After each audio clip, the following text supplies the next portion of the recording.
fais une capsule aujourd'hui consacrée à l'influence, l'ingérence et peut-être la prise de contrôle de l'opposition, des partis d'opposition en Europe, au sens large, Europe orientale, Europe occidentale, par les services américains et notamment par la CIA et ses subordonnés. Alors pourquoi je vous en parle? Je compte faire une série de vidéos sur ce sujet et j'espère pouvoir faire des interviews d'ailleurs. J'ai déjà fait une interview avec Noah Manoir qui nous a parlé, vous pouvez la retrouver dans les publications du Courrier des stratèges de cette semaine. Noah Manoir nous a parlé des ingérences, notamment israéliennes, sur l'opposition ou la vie politique en France, pas forcément de l'opposition d'ailleurs.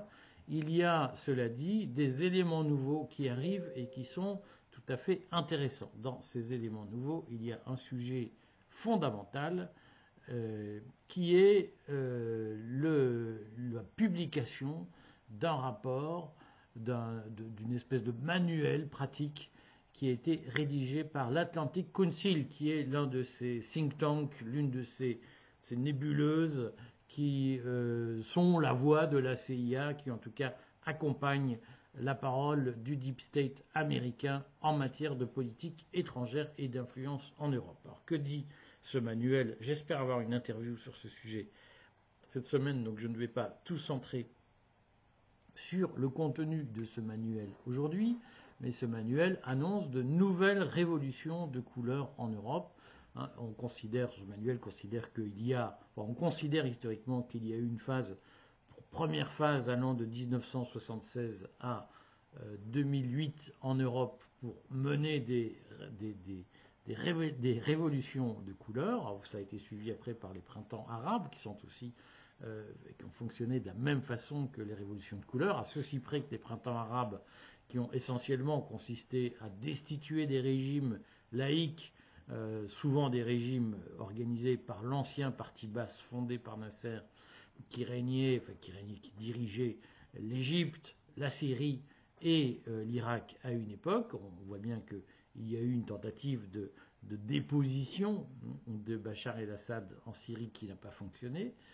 Mais en Égypte, le régime basse a bel et bien été remplacé par un régime militaire salafiste, ou en tout cas proche de sunnite, on va dire ça comme ça, proche de l'Arabie saoudite. Et en Irak également, il y a un régime sunnite qui a remplacé le régime laïque de Saddam Hussein. En Tunisie, on a vu, là aussi, il y avait un régime laïque, les femmes ne portaient pas le voile en Tunisie, et finalement, la révolution tunisienne a permis de mettre en place un régime sunnite. Et donc on voit bien que partout, l'Occident explique qu'il est en guerre de civilisation contre l'islam, mais que partout où il y avait des régimes laïques dans les pays arabes, eh bien l'Occident a mis en place des régimes islamiques, musulmans, sunnites, de façon totalement paradoxale, ce qui nous rappelle que la théorie du conflit de civilisation, et notamment de l'Occident en guerre contre l'islam, ou de l'islam en guerre contre l'Occident, est très largement une fake news, c'est une forgerie. En réalité, l'Occident a mis partout où il le pouvait des régimes musulmans à la place, des régimes en tout cas d'inspiration religieuse ou proche de l'islam sunnite, partout où il y avait des régimes laïques, surtout pas de confusion. Mais revenons aux révolutions de couleur en Europe. Il y a eu donc une première phase entre 1976 et 2008 où l'Occident a pris possession d'un certain nombre de régimes ou a déstabilisé des régimes en utilisant des partis d'opposition qui étaient financés par le deep state américain. Cette phase s'est arrêtée. On annonce aujourd'hui une nouvelle phase de révolution de couleur qui serait opérée selon le guide qui a été publié par l'Atlantic Council. Je ne vous parle pas de ce guide aujourd'hui, je vais vous parler des révolutions de couleur telles qu'elles se sont déroulées durant ces dernières années en Europe. Et pour en parler, je voudrais vous dire qu'il y a deux documents. Alors, il y a un document que je vous invite à regarder, et il y a un document que je vais survoler avec vous ensemble pour vous montrer comment les services du Deep State ont inventé une méthode pour pratiquer les révolutions de couleur. Je vous en parle tout de suite, mais d'abord, ne manquez pas de regarder l'audition à l'Assemblée nationale dans le cadre de la commission sur les ingérences étrangères, l'audition de mon ami Jean-Luc Schaffhauser, qui a été député européen, qu'on a considéré comme l'homme du pré-russe de Marine Le Pen, et qui a dit des choses tout à fait passionnantes, même s'il faut parfois un peu gratter pour comprendre tout ce que ça veut dire. J'espère avoir Jean-Luc Schaffhauser pour nous décoder une partie de ce qu'il a dit. Mais en tout cas, il a dit des choses passionnantes sur l'influence américaine dans les pays d'Europe orientale pour faire tomber les régimes communistes ou pour, d'une façon ou d'une autre, imposer des régimes amis de l'OTAN et qui ont récupéré l'ancien héritage soviétique au profit du bloc atlantique. Regardez cette audition à l'Assemblée nationale, elle est tout à fait intéressante et tout à fait instructive. Voilà. Maintenant, je voulais vous parler d'un document sur les révolutions de couleur. Je mets mes lunettes, vous ne m'en voudrez pas, mais je n'ai plus l'âge de lire sans lunettes. Je voudrais vous parler d'un article qui a été écrit par un monsieur tout à fait passionnant, qui est le Mitchell Binding, qui est un pilote de l'air de l'armée canadienne et qui a réalisé un mémoire à King's College dans le cadre de son perfectionnement personnel, et il en a tiré un article tout à fait passionnant qui est paru dans la revue militaire canadienne. La revue militaire canadienne. Donc ça ne peut pas être, on ne peut pas soupçonner la revue militaire canadienne d'être complotiste, pro-communiste, pro-soviétique, pro-russe, pro-chinoise. On peut penser que cette revue est orthodoxe en matière d'attachement aux valeurs atlantiques ou atlantistes. Et donc dans la revue militaire canadienne, volume 19, numéro 4, automne 2019, vous retrouverez cet article dont le titre est en soi une indication sur l'origine occidentale et particulièrement l'origine américaine des révolutions de couleur. Alors le titre de l'article, paru en 2019, je le redis, est que sont les techniques de révolution de couleur, que sont les techniques des révolutions de couleur, et pourquoi occupent-elles une place aussi prépondérante dans la façon dont la Russie perçoit la menace.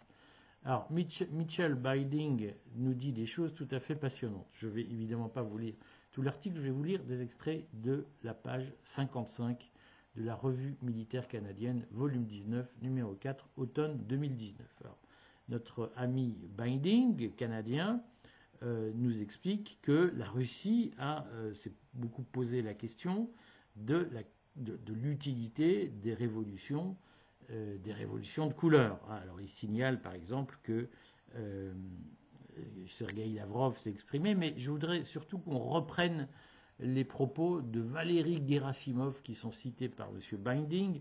Valéry Gerasimov était à l'époque chef de l'état-major général des forces armées de la Fédération de Russie, donc c'était le commandant de l'armée russe, et qui à l'époque définit les révolutions de couleur comme, ouvrez les guillemets, une forme de changement de régime non violent dans un pays, sous l'effet de manipulation extérieure de la capacité éventuelle de la population à protester. La traduction du russe n'est pas excellente, mais vous voyez ce que ça veut dire. De concert avec l'application de mesures politiques, économiques et humanitaires et d'autres mesures non militaires. Et Binding ajoute, ici encore, l'accent est mis sur le fait que les protestations populaires sont suscitées et appuyées par des manipulations extérieures, manifestement à des fins stratégiques étrangères. Et donc, Gerasimov va nous décrire, maintenant il nous dit, bien, une révolution de couleur, c'est un changement de régime pacifique qui s'appuie sur une protestation populaire et sur un certain nombre de mesures institutionnelles qui permettent de changer de régime. Et tout ça se fait à des fins stratégiques étrangères, c'est-à-dire que c'est inspiré par les États-Unis, pour aller vite, pour raccrocher des pays au bloc atlantique sans avoir besoin de faire la guerre pour conquérir ces pays. Alors, Gerasimov dit surtout des choses tout à fait, que je crois, essentielles sur le mode opératoire, c'est-à-dire comment on fait pour mener une révolution de couleur. Et Gerasimov dit « La Russie voit l'Occident fomenter ces révolutions de couleur avec des techniques particulières. Celles-ci comprennent ce qui suit. Deux points, ouvrez les guillemets. L'information à long terme et le financement par des intérêts étrangers d'une opposition interne et de division générale dans la société. Deuxièmement, la création ou le renforcement d'une élite d'opposition. Troisièmement, des organisations non gouvernementales étrangères et des agents de l'extérieur qui militent pour la mondialisation et l'occidentalisation. Quatrièmement, des campagnes à l'appui de la démocratie. Et cinquièmement, l'exploitation des élections. Je vais revenir sur ces 5 critères, en tout cas sur les 3 premiers qui sont essentiels. Mais je continue l'analyse de Binding qui reprend Gerasimov. Binding dit « Ces techniques comprennent aussi l'implantation de centres de coordination professionnelle, la conception d'émotions particulières chez les protestataires, le contrôle des médias de masse et de substitution, et le recours à des spécialistes en relations publiques. Ces méthodes font complément à de vastes guerres de l'information et à l'utilisation d'un discours juridique abondant pour dissimuler les véritables objectifs. » Donc, le général Gerasimov ajoute à cette liste l'entraînement militaire de rebelles par des instructeurs étrangers, l'approvisionnement de forces antigouvernementales en armes et en ressources, l'emploi de forces d'opérations spéciales et de sociétés militaires privées, ainsi que le renforcement d'unités de l'opposition avec des combattants étrangers. Il convient de préciser que la Russie perçoit peut-être ces techniques ainsi tout simplement parce qu'elle y reconnaît l'emploi par l'Occident de certaines de ces méthodes, etc. Je voudrais qu'on revienne sur ce que dit Gerasimov sur les révolutions de couleur et sur le mode opératoire auquel les services américains recourent pour pouvoir déstabiliser un régime et pour pouvoir le contrôler, puisqu'on voit bien que la révolution de couleur, elle peut servir à déstabiliser un régime en place, mais elle peut aussi servir à contrôler la politique qui est menée. Et de ce point de vue, Gerasimov dit tout. Alors qu'est-ce qu'il nous dit?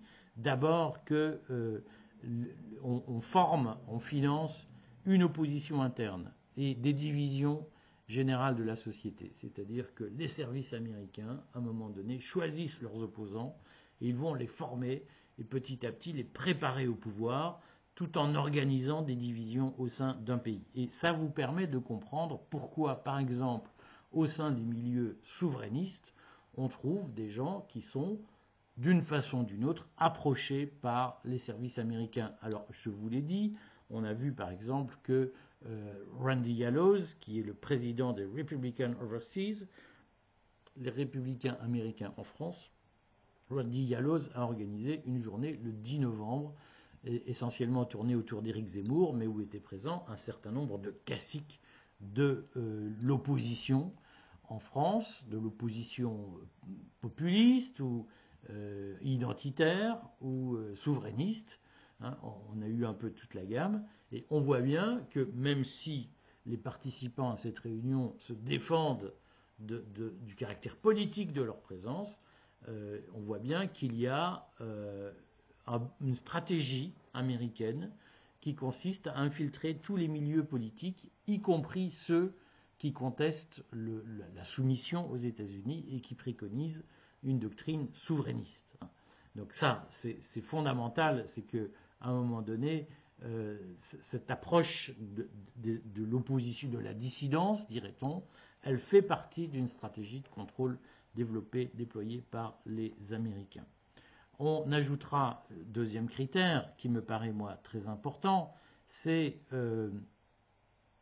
la création d'une élite d'opposition, ce qui est dans le prolongement de ce qui se disait avant, c'est-à-dire que il y a à un moment donné chez les Américains la stratégie d'organiser l'opposition au pouvoir en place ou bien de la contrôler et de faire émerger des figures qui sont à leur botte. Je vous laisse réfléchir sur ce que cela signifie.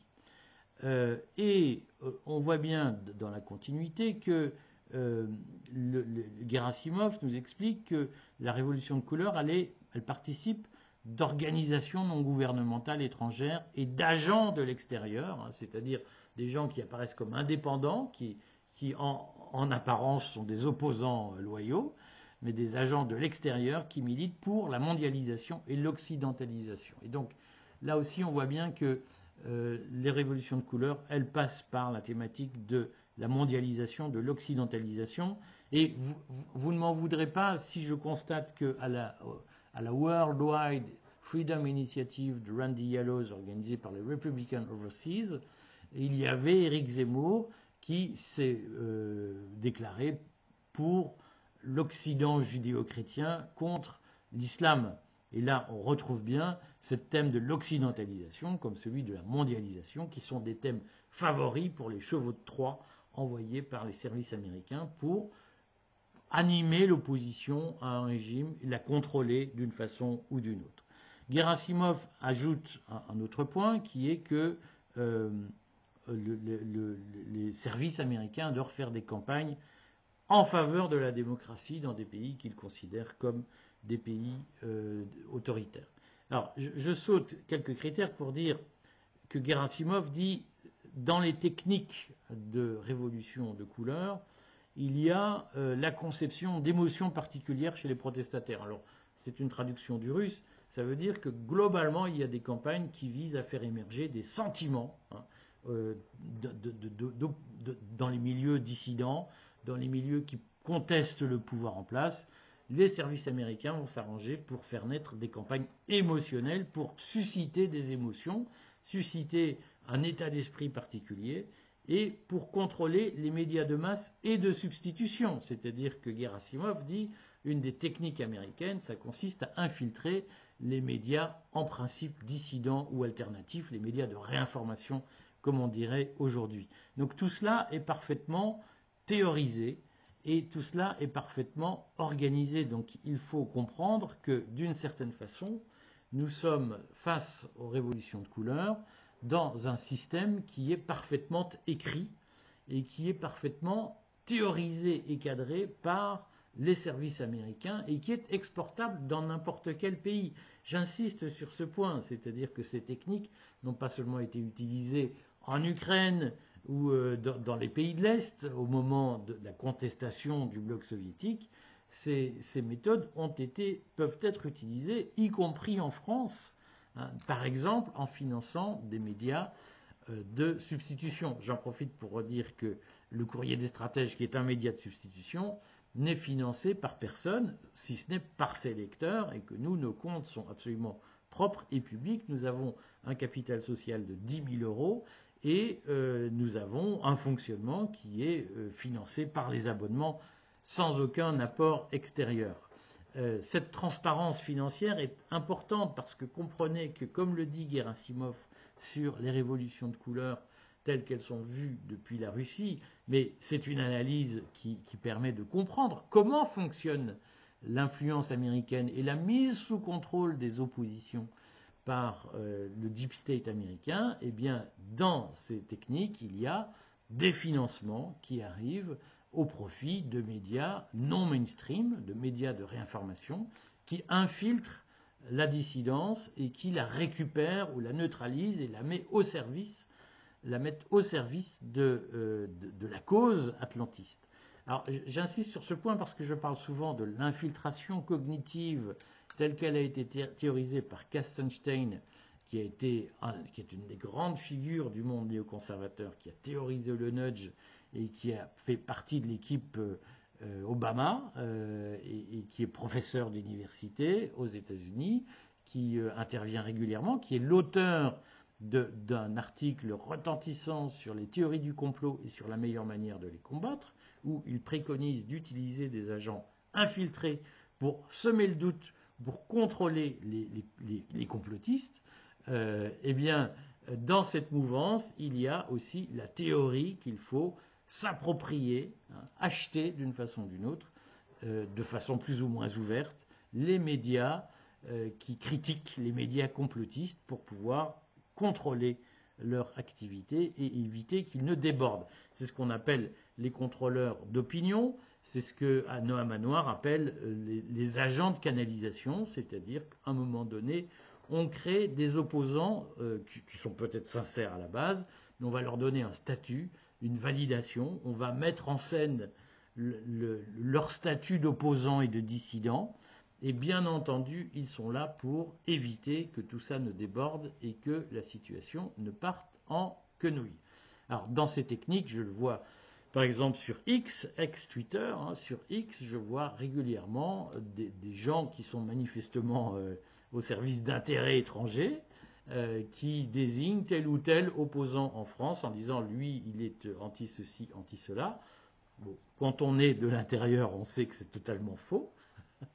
Mais ça permet d'asseoir cette personne dans un rôle d'opposant, de faire croire que cette personne est un opposant. C'est particulièrement vrai avec la guerre en Palestine où un certain nombre de trolls pro-israéliens désignent de prétendus opposants comme étant anti-sionistes farouches, et en réalité, tout le monde sait que ce sont des agents du Mossad qui jouent aux anti-sionistes et qui, pour crédibiliser leur rôle, se font traiter d'antisémites par des défenseurs assumés d'Israël.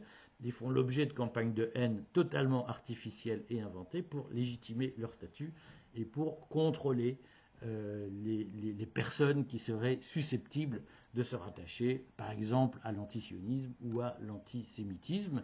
Tout ça permet ensuite de transférer les listes aux services concernés, la liste des coupables, préparer éventuellement une opération autoritaire pour éviter que ça ne déborde, et ça permet surtout de canaliser les oppositions ou les opinions pour éviter qu'elles ne soient trop radicales ou qu'elles ne passent à l'acte. Donc ces systèmes sont parfaitement montés, et Gerasimov souligne que c'est le mode opératoire habituel des révolutions de couleur. Pourquoi j'insiste sur ce point? Parce que je suis assez convaincu que la France est un pays clé, que l'opinion française est un pays clé, qu'il est essentiel pour le deep state américain que l'opinion française ne lâche pas Israël.